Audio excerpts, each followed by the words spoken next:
So a month ago, I was completely lost because one of the most important men in my life just left me. That left me cold, and not only that, he moved up his timetable dramatically. He couldn't wait to just leave me, and that's my mechanic, the car wizard, who's been part of this dynamic duo for me for YouTube for 10 years. But not only that, my mechanic for almost 20 years. I've known the guy for a really, really long time. Not only was it, just me giving him $100,000 to $200,000 a year when the YouTube was really cranking up for the last at least 7 or 8 years, but like he was my go-to guy as far as our YouTube chemistry. This very much a double act of us playing off of each other that people got really comfortable with and really enjoyed. And his dry humor and his little innuendos and things people loved. But he was tired. Mostly very tired of Kansas. I actually met his wife, who lived in the Halstead, Newton area. All of her life, she took over a family farm property and all that stuff.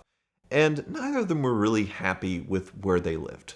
And they've worked really hard their whole lives. So before the car wizard was a prison guard, he worked in a machine shop with a really abusive boss. He worked for different mechanic shops. So when he finally got to come work for himself, like he was already pretty beat up. And his wife, she wasn't beat up. I mean, Jenny's, amazing woman. But she had worked decades, I think about 30 years, as a school teacher, which is grueling work. So when YouTube started doing well enough for her to be able to quit and help with the shop and help with YouTube, it was a huge weight off of her. So, if you know a teacher, you know how hard it is for them. And if you don't know a teacher personally, but you want to be that person that goes in and just like tears apart a teacher and say, it's you that's the problem, not your kid or whatever, like teachers, like they are incredible people to go and do this for what they get paid for. And it's just so much respect. So once they had actually, broke themselves of those bonds, not only, her career, their empty nesters, their children, graduated high school, college, and beyond at this point, and doing well. And they started traveling a lot more. And the car wizard was kind of funny because everywhere he would go, I want to live there. And every place he stopped at. So it was Amelia Highland and 30A for a long time. He loved it there, but then I forget what, he'll have a bad experience there, or look at the houses and it's too expensive. Phoenix, Scottsdale was another contender. He really wanted to do that. Monterey was another one, and I think it was the house prices, obviously, where you couldn't get anything good. And so he talked about endlessly how he wanted to live in these places, and it was funny. He'd go back for a second visit and then find an excuse not to buy there. And Arizona was always something that I liked personally, and April actually bought a house there to where we have a place to get away when we want to, and also since we do so much work for Barrett Jackson, we're down there quite a bit. So I guess I am a second homer now, but I just married a sugar mama, so got very nice in that sense. But the car wizard, he did a weird random trip to Las Cruces, New Mexico, and really liked it. Really liked it. And it's the same sort of temperature as Arizona, maybe a little bit more mild, beautiful mountain views, and just incredible, affordable living in this beautiful area. She's like, I think I want to live there. I'm like, oh, okay, I've heard this before. That's not going to happen. But then they went back a second time, had an amazing experience, looked at some homes. We really like it here. We're thinking of get a place. Oh, okay, sure, we'll see. Third time they visit, they buy a home. They bought. And it was going to be a getaway. And he told me then, probably in the next 5 years or so, I'm going to wind things down here, and we are going to move down there because we just love it so much. And they were actually leaving quite a bit. So that 5 years turned into 1 year pretty quickly. So he said, 1 year away, we're going to do this. We'll do it by the end of 2026. And he gone. He moved up his timetable to, they did one trip in the spring or whatever, I think in the winter, when the winters are pretty brutal where he is in Kansas and all that stuff. And the shop is really cold in the winters, not very well insulated and all that stuff. So they did a getaway to Las Cruces, and he came back up and said, I'm done. By 4th of July, I'm out of here. So, we had already started making plans, this idea of maybe me taking over the shop. But the car wizard, he moved up those plans very dramatically.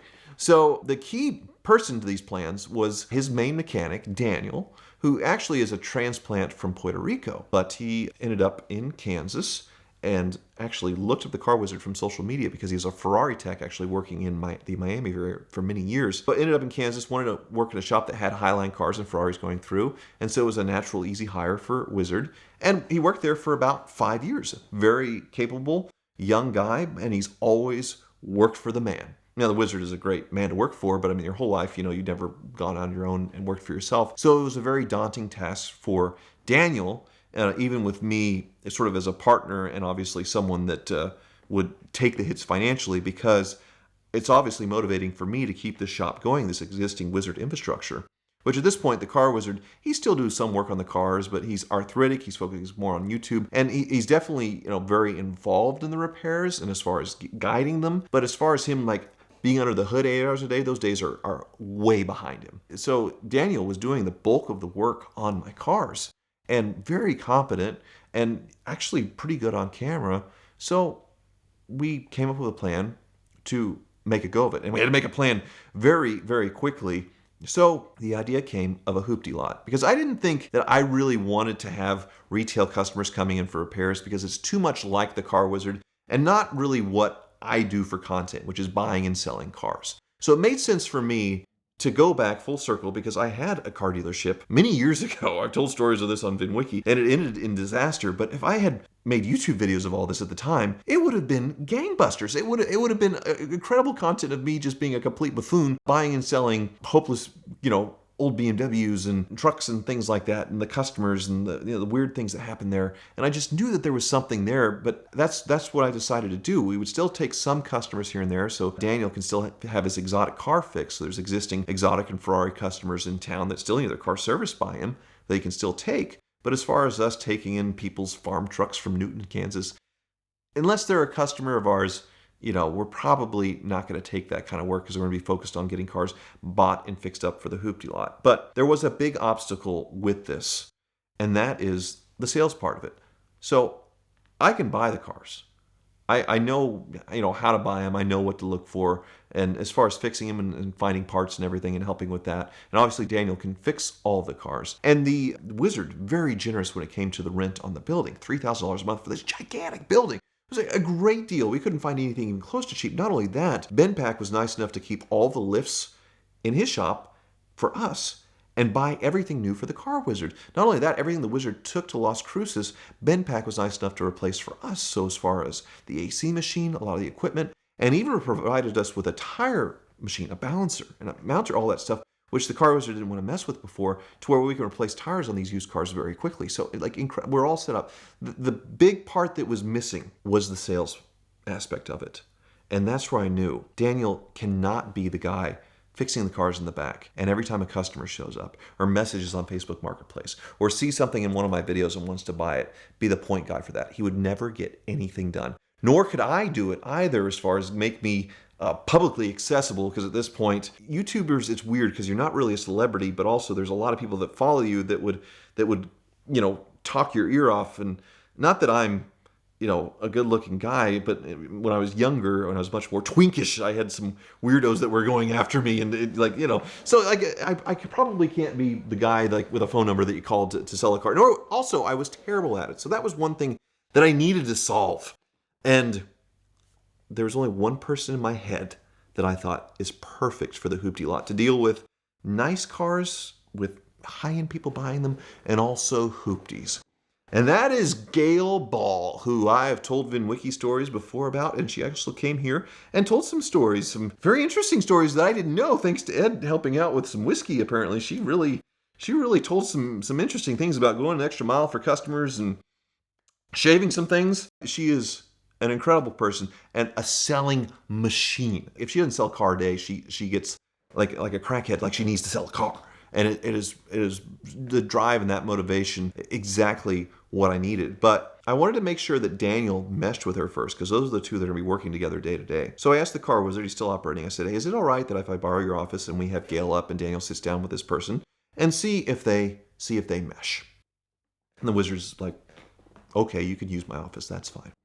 And we sit down for the interview, and Gail shows up. We sit down, and she talks about her resume and all that stuff. We worked together, actually. That's how I met her almost 20 years ago at Joe Self Chevrolet Cadillac BMW selling cars. And I was a 21-year-old salesman, and she was a very colorful character, and but also very, very good at her job. And we kept in touch, and we're friends ever since. And she's bounced around. She's done buy here, pay here. She's done radio sales. She's done manufactured home sales. She's once again a selling machine. So Daniel saw this and appreciated it, but he asked the question. He said, So we're going to be doing a lot of filming here. And would you be comfortable if we filmed and if you were being in videos?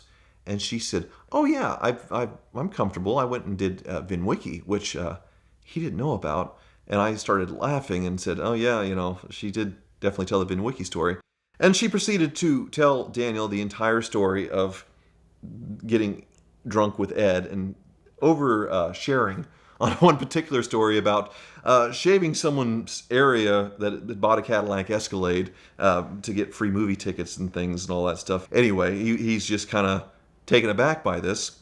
And then she continues to tell stories also about how the last time she worked at a car lot, she accidentally stabbed and ran over her boss. Truly was an accident. I forget, like his hand when she threw something and it stabbed him. And then like this guy was kind of, he's a little crazy and was yelling at her. And so she just decided to leave and he was chasing after her and she didn't know that he was behind her, ran him over a little bit. And he wasn't hurt that bad. But I thought, oh no, because this is the person that we really, really need because, as far as the cheap cars, like she's sort of a chameleon, and if it's someone out there chain smoking, like, or just a rough guy buy a farm truck or whatever, she'll go out there and chain smoke with them. But if it's also like a really nice, say Maserati, Ferrari customer or something like that, she'll be so classy and so professional, all that stuff. So she knows exactly who to be in the right situation.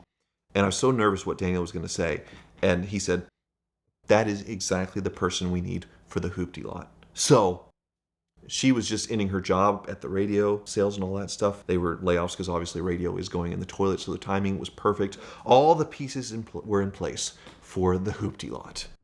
And it was such a relief, actually, as sad as it was when Car Wizard had sailed off into the sunset to go in Las Cruces. I knew the format, as far as me bringing things to the Car Wizard to get fixed, was getting stale. And the thing is, whenever I experimented with something different, I'd get punished for it because people wanted to see me and the Car Wizard, him fixing my cars and me getting smacked with a bill and all that stuff. And it was still doing well, but I could see just over time, just slowly, diminishing returns on this. Like it's the same story over and over again, which, I mean, people, like, what season of Pawn Stars and American Pickers is it now? 20 years or something like that of them doing the same thing, and people still sit and watch it. So, I get it, like, it's sort of the comfort food, and it's what people are familiar with and all that stuff.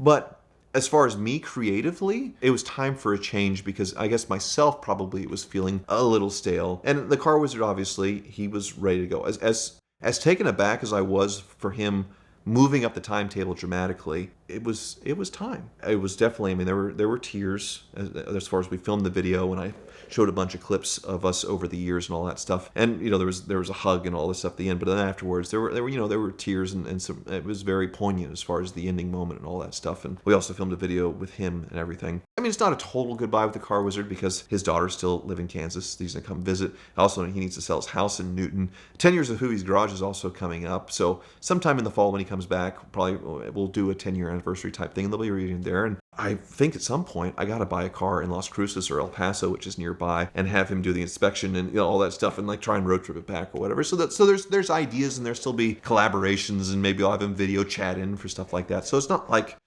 we're never talking to each other again. We still text almost daily, but it was time. It was time for a change. So that was a relief to have this new creative outlet with the Hoopty lot. That I thought, there's something there, and also to show myself, do I still got it? Can I still like start something new and have it work? And and not be this one trick pony that had this one mega hit with buying the cheapest car, taking it to the Car Wizard, getting it fixed, complaining about the bill, and then selling it over and over again. And obviously, like for me, people credit me with defining that genre of buying the cheap broken thing that was once really cool, and that whole thing of YouTube. I was one of the first to do it, and it's still doing okay. But can I become a Hoopty lot man and do videos about buying and selling on the Hoopty lot and all the calamitous things that happen? And we're a month in, and it is working out so well. Usually things are a total disaster for me, which bad is good for me when it comes to content. So I wasn't expecting to be able to sell that many cars, but Gigi, selling machine. We still have a week left in July, and she's at 9 cars. And we didn't even start until the second week of July because of the 4th of July. And also, we had to buy cars and get them fixed off, so there was a lag there. As soon as we put them out, she's moving them. She's selling them. And we're actually making some money on these cars. And yes, things go wrong here and there, but when things go wrong, I get to make a video about it.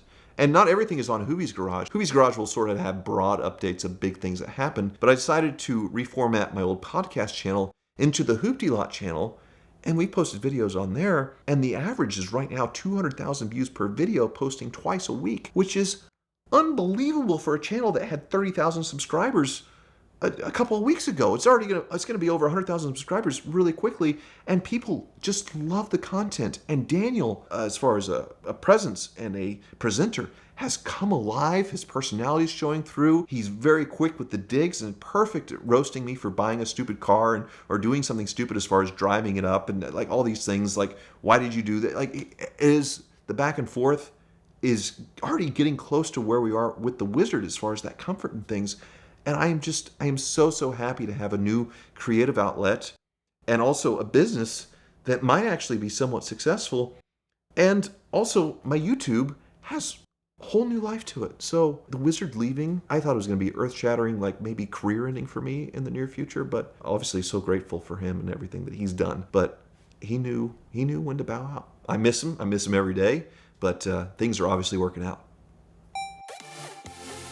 The Ticket Clinic just launched a brand new podcast, so click the bubble on your screen or the link in the description to subscribe now and get all of Mark Gold's great expertise. And of course, the Ticket Clinic is still here to fight a ticket no matter where you get one. So check them out now to thank them for their support of VINwiki and fight your ticket with the Ticket Clinic.